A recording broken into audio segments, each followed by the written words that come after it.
Hello and welcome to the second safest city in all of North America, Merida, Mexico.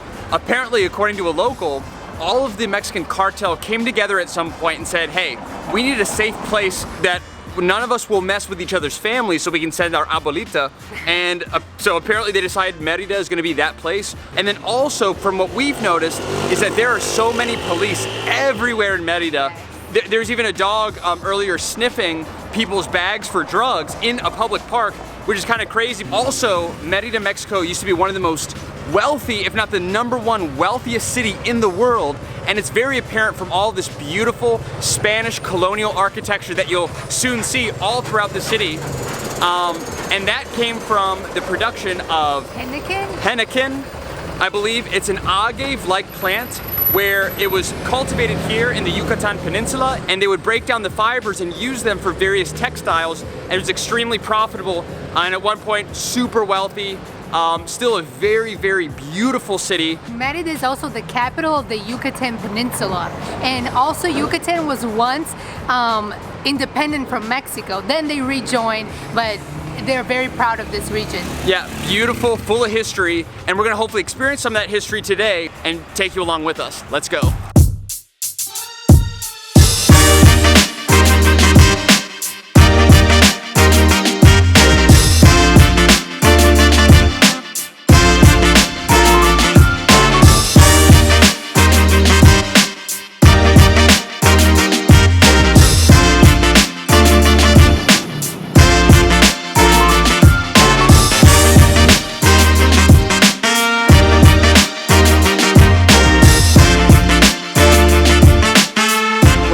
In front of the Church of the Third Order, and this is the second oldest either basilica or cathedral in all of Mexico, so very historic. But what this church is known for specifically is that actually when the Spanish came into the Yucatan Peninsula, they tore down this Mayan pyramid of the city of Tu, and they used the rubble to build this church, and you can still see some of the intricate details of the whitewater kind of facade in the side of this church, which is really kind of crazy. A lot of obviously history from the Spanish conquest and a ton of Mayan history here as well. A lot of very proud Mayans here in the city of Merida.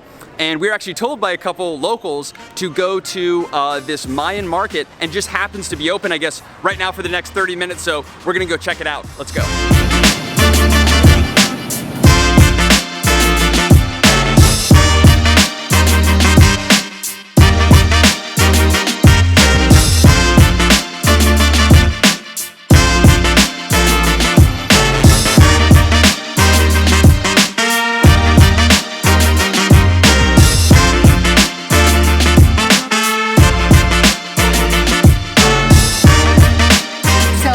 Vlogs that you watch about Merida will probably show some of the local food, which is amazing, but we wanted to do something a little bit different, so we stopped at this really highly rated Mediterranean restaurant called Pita, and we ordered some tzatziki appetizers as well as some pita sandwiches with some salad, and it looks really good. We'll let you know how it tastes.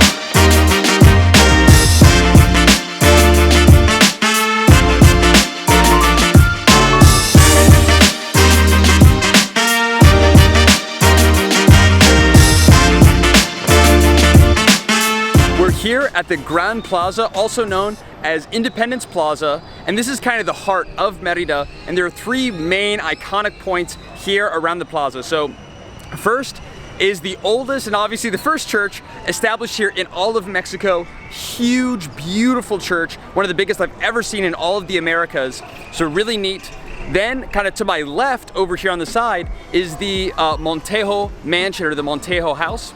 The Montejo family kind of established and built Merida, so very iconic name and family. You'll see that name throughout all of Merida, and their official home that was built here in the 1500s is here right next to the church and the plaza. And then lastly, number 3 is the Merida Cultural Center. It's this kind of pink and white building.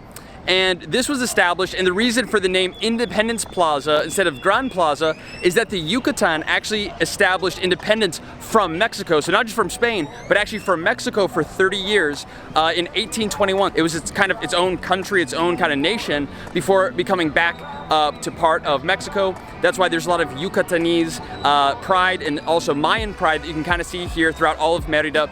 And one last tip is the cultural center, basically the pink building here by the plaza.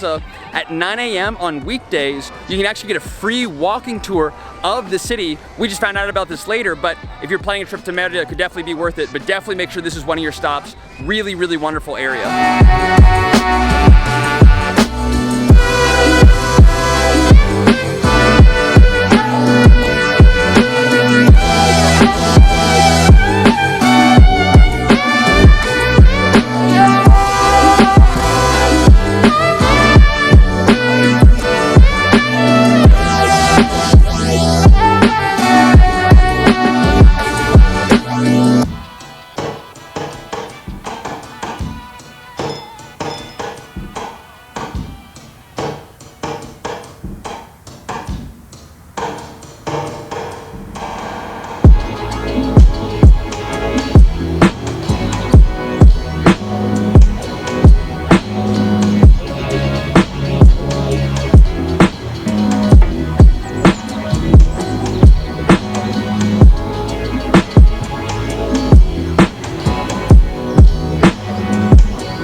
With our tradition, we decided to come to this restaurant called Korean Grill and Ice Cream, and it looks amazing. The food, everything we're seeing on the menu was amazing, and it's also really highly rated. And an interesting fact is that during the plantations of Henneken that we mentioned before, a lot of Korean immigrants came to Merida, so there's a big Korean influence in the area. Let's see how it tastes. All right, here's our dinner. First, the refreshments. These two are some tea made from Korean fruits. They are absolutely delicious. I don't know how to pronounce them, but they're good. Then we have some rice liquor, very strong, as you will see. Then Sumner got some kimchi soup.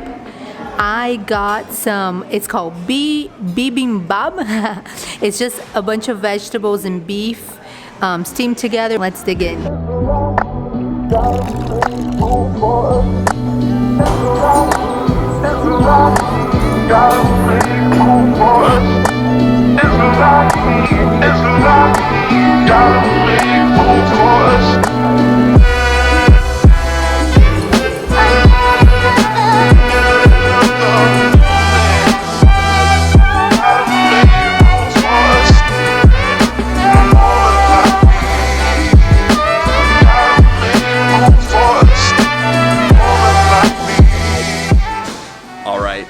That was delicious. Seriously, both meals today, killer. Out of this world, highly recommend. And huge servings too. Yeah, if you're American, you know, you're probably used to it, but for my non-American friends, big portions here in Mexico, which are always a good thing.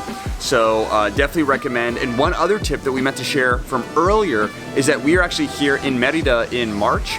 So still kind of that winter, getting into spring months, and it was still very, very hot. And if you're coming in more of the warmer, like the summer months here in Merida, and regardless, make sure that you bring plenty of water because it's very easy to get dehydrated. We thought we brought a bunch of water and we kept buying like water all the time and we're still dehydrated. It was very sunny. That made us really tired too. We were walking all around downtown, so that definitely makes you tired. Yep. So be sure to prep with proper hydration, sunscreen, all that good stuff, but still a wonderful, classy 10 out of 10 for sure.